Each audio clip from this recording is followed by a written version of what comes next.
தான் சிறுக சிறுக சேமித்து வைத்த 1 லட்சம் ரூபாய் பணத்தை கரையான் அரித்ததால் செய்வதறியாமல் துயரத்திற்கு ஆளாகியுள்ளார். கிராமத்தில் கூலி வேலை பண்ணுற ஃபேமிலி கொஞ்சம் கொஞ்சமாக சேர்த்து மண்ணில் தோண்டி ஒரு டப்பாக்குள்ளே போட்டு அவங்க பணத்தை வச்சுருக்காங்க 1 லட்ச ரூபா. அவங்க பொண்ணுக்கு ஏதோ ஃபங்க்ஷனுக்காக போய் அந்த பாக்ஸை ஓப்பன் பண்ணி பார்த்துருக்காங்க. கரையான் அரிச்சிட்டு இருக்கு மொத்த பணத்தையும். சரி அவங்கள வர வச்சு அதே மாதிரி பாக்ஸில் இந்த 1 லட்ச ரூபா போட்டு அவங்கள சந்தோஷப்படுத்தலான்னு நான் ஆசைப்பட்டேன். ஸோ அதெல்லாம் வர சொல்லியிருக்கேன்.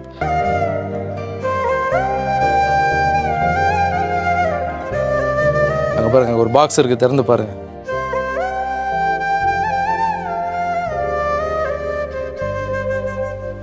உழைச்சிட்டு கஷ்டப்பாடுபட்டு எங்களை மண்ணாக்கிடுச்சுன்ற வார்த்தைகள் இருந்துச்சு. உழைப்புக்கு ஏற்ற மரியாதை நீங்கள் செலுத்திட்டீங்க சார். எங்கள் கண்ணீர் மலையை தொடச்ச ஆகவா சார், என்னைக்கு என்னென்றும் நல்லா இருக்கணும். நாங்கள் கனவால கூட நினைக்க முடியாத சந்தோஷம். நான் பண்ணல, எல்லாம் ராகவேந்திர சுவாமி, நம்ம கும்புற சுவாமி தான்.